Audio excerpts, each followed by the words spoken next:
Hello বন্ধুরা, আপনারা সবাই কেমন আছেন? আজকে আমি চিংড়ি পটল রান্না করব।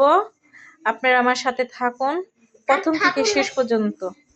এখন আমরা তেলের ভিতরে শুকনো মরিচ দিব।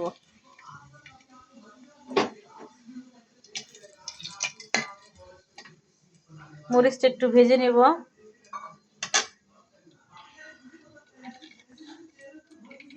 এখন আমরা চিংড়ি মাছ দিব।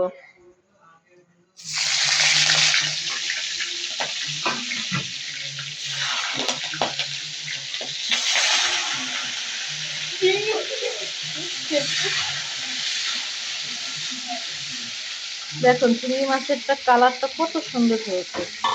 এখন একটু লবণ দিব।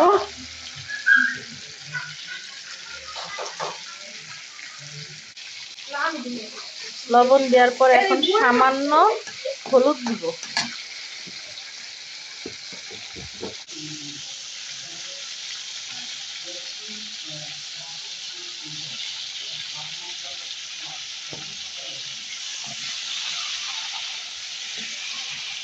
মাছটা ভালো করে নেড়ে নিব। মাছটা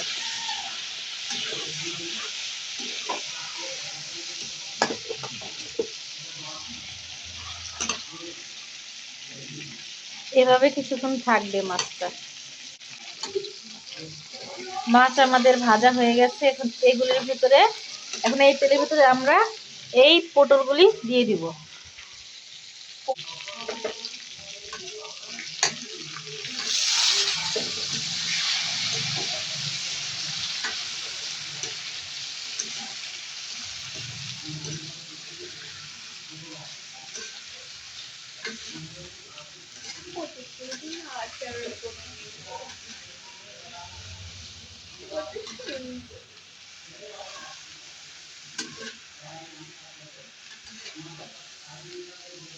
এখন ভালো করে নেড়ে মিশিয়ে দিব।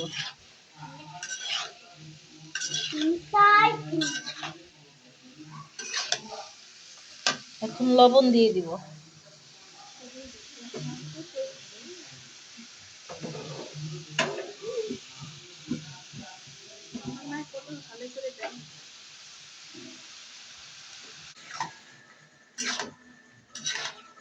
দেখেন আমরা এখন ভালো করে নেড়ে দিচ্ছি। অনেক পানি উঠেছে, কালারটা অনেক সুন্দর এসেছে।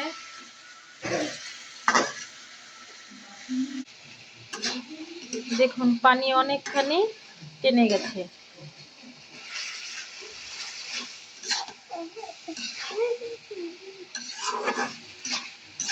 এই সবজিটা আমার বাচ্চারা অনেক পছন্দ করে।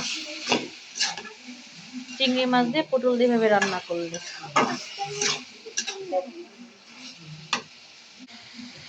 এই রান্নাটা আপনারাও বাসায় রান্না করবেন। দেখেন বাচ্চারা অনেক দেখুন আমার রান্নাটা প্রায় হয়ে গেছে। আর অল্পক্ষণ নাড়াচাড়া করলে আমার রান্নাটা শেষ। দেখেন বন্ধুরা, আমি রান্না করতেছি আর আমার ছেলে এই যে দাঁড়ায় রয়েছে, কখন আমার রান্নাটা শেষ হবে আর কখন চিংড়ি মাছ দিয়ে ভাত খাবে।